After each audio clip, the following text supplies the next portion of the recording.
കഴിഞ്ഞ മാസം, അതായത് ജൂൺ 28-ന് ഞാനും ഓഫീസിലെ കുറച്ച് ഫ്രണ്ട്സുമായി കൊച്ചി, വാഗമൺ, ഇരവിഴ, പൂഞ്ചിറ എന്നീ പ്രധാന ടൂറിസ്റ്റ് ഏരിയയിലേക്ക് ഒരു യാത്ര പോയി. വളരെ രസകരവും മനോഹരവുമായിരുന്നു ആ യാത്ര. ശനിയാഴ്ച ഉച്ചയ്ക്ക് തിരിച്ച് ഞായർ രാത്രിയിൽ കോഴിക്കോട് തിരികെ എത്തണം എന്ന നിർബന്ധത്തോടെയായിരുന്നു ആ യാത്ര. കാരണം ഞങ്ങൾക്ക് പലർക്കും തിങ്കൾ ജോലിയിലേക്ക് തിരിച്ചു കയറാനുണ്ട്. അങ്ങനെ ഞങ്ങൾ ഉച്ചയ്ക്ക് 1:30 കോഴിക്കോട് റെയിൽവേ സ്റ്റേഷനിലെത്തി. ജനശതാബ്ദിയായിരുന്നു ഞങ്ങളുടെ വണ്ടി. സാമാന്യം കോഴിക്കോട് വെച്ച് തന്നെ ട്രെയിൻ ഫുള്ളായി. കോഴിക്കോട് ജോലി ചെയ്യുന്ന പുറത്തു നിന്നുള്ളവർ ധാരാളമുണ്ടല്ലോ. നാളെ ഞായറായതുകൊണ്ട് എല്ലാവരും നാട്ടിൽ പോകുന്നവർ ആയിരിക്കും. ഞങ്ങൾക്ക് അനുവദിച്ച സീറ്റിൽ ഇരുന്നു ഞാൻ ഉൾപ്പെടെ 5 പേരാണ് യാത്രയിൽ. കോഴിക്കോട് പിന്നിട്ട് ട്രെയിൻ നീങ്ങി. പ്രകൃതിയുടെ പല ഭാവങ്ങളും കാണാൻ കഴിയുന്ന റെയിൽവേ റൂട്ടാണല്ലോ കോഴിക്കോട് ഷൊർണൂർ റൂട്ട്. കടലും പുഴയും വയലും താമരക്കായലും മലകളും അങ്ങനെ നിരവധി പ്രകൃതിയുടെ വിവിധ ഭാവങ്ങൾ കണ്ട് നമുക്ക് യാത്ര ചെയ്യാം. ഞങ്ങൾ കൊച്ചിയിലേക്കായിരുന്നു ആദ്യം യാത്ര പ്ലാൻ ചെയ്തത്. അത് പിന്നീട് വാഗമണ്ണിലേക്കും ഇലവിഴ പൂഞ്ചിറയിലേക്കും നീളുകയായിരുന്നു. ഭാരതപ്പുഴയുടെ തീരത്ത് കൂടിയാണ് ഇപ്പോൾ യാത്ര. എൻ്റെ കൂടെയുള്ളവർ ഫസീല, ദിവ്യ, നീതി, ആര്യ എന്നിവരാണ്. എനിക്ക് വിൻഡോ സീറ്റാണ് കിട്ടിയത്. യാത്രകൾ ആസ്വദിക്കാൻ ഇതിൽ പരം മറ്റൊന്നും വേണ്ടല്ലോ. ഇവിടെ ഇടയ്ക്ക് ഇങ്ങനെയൊരു കലാപരിപാടികൾ നടക്കുന്നുണ്ട്. സൗന്ദര്യമാണല്ലോ സ്ത്രീക്ക് പൊന്ന്. ട്രെയിൻ വേഗത കൂടി വരുന്നു. ഞങ്ങൾ ഷൊർണൂരിനോട് അടുക്കുന്നു. സമയം 2:56. വരണ്ടു കിടക്കുമ്പോഴും വെള്ളത്താൽ ചുറ്റുകിടക്കുമ്പോഴും പ്രത്യേക സൗന്ദര്യമാണ് നിലയ്ക്ക്. എൻ്റെ കൂടെയുള്ളവരും അത്രത്തോളം ആകാംക്ഷയിലാണ്. കാരണം ഞങ്ങൾ ഒരുപാട് നാളുകളായി ഒരുമിച്ച് യാത്ര പോകണം എന്ന തീരുമാനത്തിലായിരുന്നു. ഒരുമിച്ചുള്ള അവധിയും മറ്റ് ബുദ്ധിമുട്ടുകളും കാരണം അത് നീണ്ടുപോയി. വണ്ടി ഷൊർണൂർ റെയിൽവേ സ്റ്റേഷനിലെത്തി.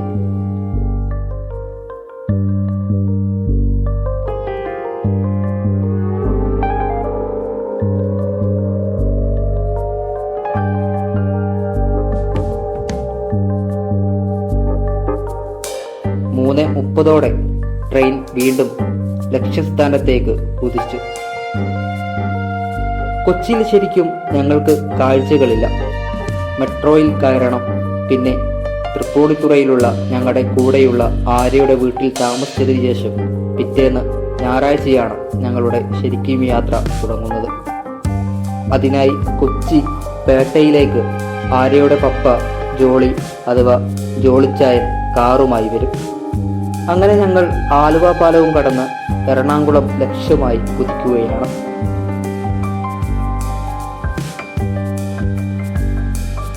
തൃപ്പൂണിത്തുറ ഹിൽ പാലസ് കാണാൻ ഞങ്ങളുടെ ലിസ്റ്റിലുണ്ടായിരുന്നു. പക്ഷെ ഞങ്ങൾ എത്തുന്നത് രാത്രി ആയതിനാൽ ആ സ്വപ്നം ഫലിച്ചില്ല.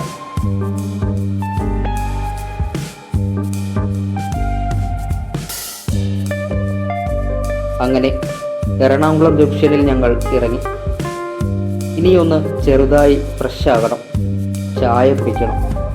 എറണാകുളം സൗത്ത് മെട്രോ സ്റ്റേഷനിലെ അടുത്തു തന്നെ ധാരാളം ഹോട്ടലുകളുണ്ട്.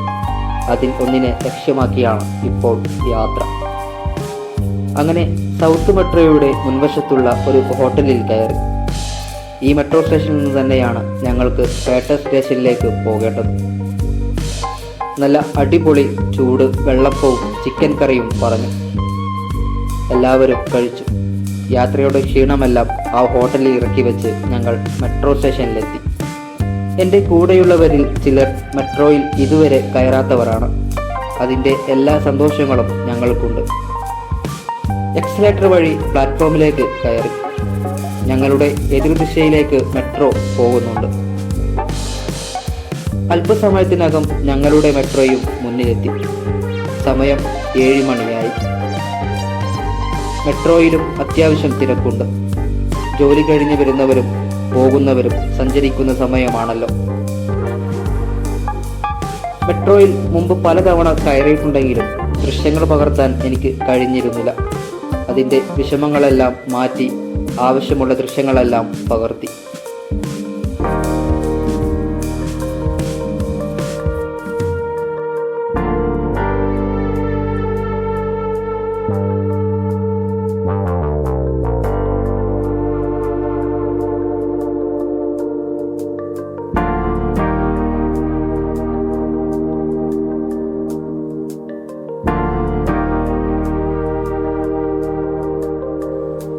അപ്പോഴേക്കും പേട്ട സ്റ്റേഷനിൽ മെട്രോ എത്തി.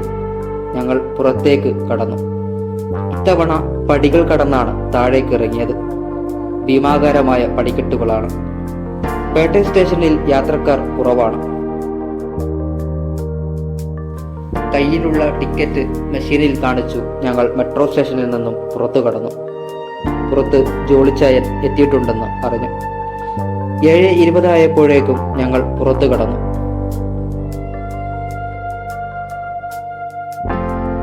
ഇതാണ് ജോളിച്ചായൻ. ഞങ്ങൾ വണ്ടിയിൽ കയറി. എല്ലാവർക്കും സുഖകരമായി യാത്ര ചെയ്യാൻ പറ്റുന്ന നല്ല ഒരു വാഹനം. ജോളിച്ചായന്റെ കൂടെ 2 പേര് കൂടെ വന്നിട്ടുണ്ട്. ആര്യയുടെ മക്കളാണ്, കാത്തുവും കണ്ണനും. അങ്ങനെ ആര്യയുടെ വീട്ടിലെത്തി. ചെന്ന ഉടനെ എൻ്റെ ശ്രദ്ധയിൽപ്പെട്ടത് വീട്ടിലെ ചെടികളാണ്. പലവിധ പൂക്കളും ചെടികളും ഔഷധങ്ങളും പൂത്തുലഞ്ഞു നിൽക്കുന്നു. നീതിക്കും ഫസീലക്കും ഇന്നത്തേക്കുള്ളതായി. കാത്തുവും കണ്ണനും അവരുടെ കൂടെ കൂടി. അങ്ങനെ ഇരുന്നപ്പോഴേക്കും ഞങ്ങൾക്ക് എല്ലാവർക്കും കലശമായ വിശപ്പ് തുടങ്ങി.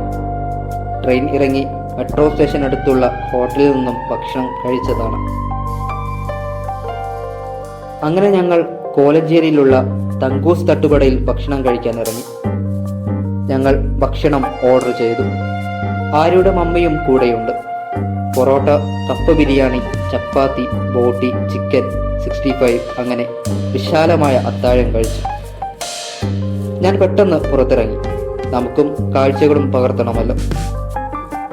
തട്ടുകടയിലെ ചില ദൃശ്യങ്ങൾ പകർത്തി. അപ്പോഴേക്കും ലൈവ് ദോശ ചുടുന്നത് കാണാനിടയായി. ഞാൻ കുറച്ചു സമയം അത് പകർത്തി. നല്ല ഒരു ദൃശ്യമായി എനിക്ക് തോന്നി.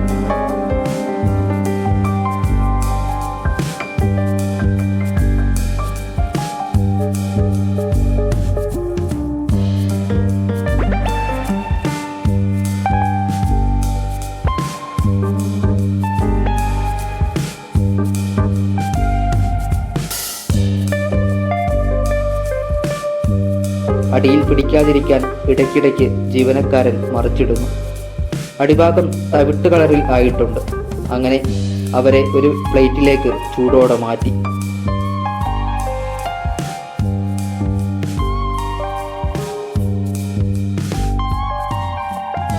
അതിലും രസകരമായ മറ്റൊരു ദൃശ്യം കൂടെ എൻ്റെ ക്യാമറയ്ക്ക് മിഴിവേകി. അത് മലബാർ ഏരിയയിൽ ഒന്നും ഞാൻ ഇതുവരെ കണ്ടിട്ടില്ല. ഇനി ഉണ്ടോ എന്നും അറിയില്ല. കാടമുട്ട കൊണ്ട് ബുൾസൈ ഉണ്ടാക്കുകയാണ്. കയ്യിലെ കാടമുട്ടകൾ ഒരു താളത്തിൽ ചൂടുകല്ലിലേക്ക് പൊട്ടിച്ച് ഇടുകയാണ്. കോഴിമുട്ട പോലെ ഒന്നല്ല, 8 എണ്ണം. ഞാൻ അതും ഭംഗിയായി പകർത്തി.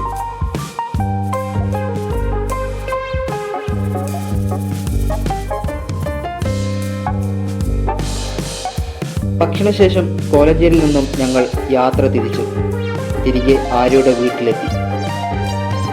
ഞങ്ങളുടെ കൂടെയുള്ള നീതി സ്വല്പം സംഗീതം വശമുള്ള ആളാണ്. ജോളിച്ചായനും പാടും. എങ്കിൽ പിന്നെ 2 പേരും പാടാം എന്നായി. ഉറങ്ങുന്ന മുമ്പ് കുറച്ച് പാട്ടാകാം എന്ന് ഞാനും കരുതി. നീതി പാടാൻ തുടങ്ങി.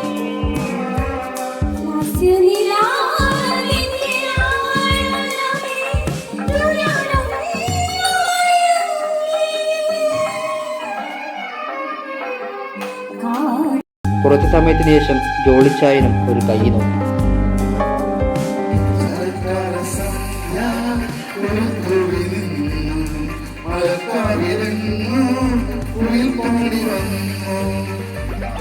കുറച്ചു സമയത്തെ ഗാനസദ്യക്ക് ശേഷം ഞങ്ങൾ ഉറങ്ങാൻ പോകാം എന്ന് തീരുമാനിച്ചു. നാളെ 7 മണിക്ക് റെഡിയാകണം. ഒരുപാട് കാഴ്ചകളുണ്ട്. കുറഞ്ഞ സമയത്തിൽ കണ്ടു തീർക്കേണ്ടതുമുണ്ട്. അങ്ങനെ ആ യാത്രയെ മനസ്സിൽ വാഴിച്ച് ഞാൻ ഉറങ്ങി.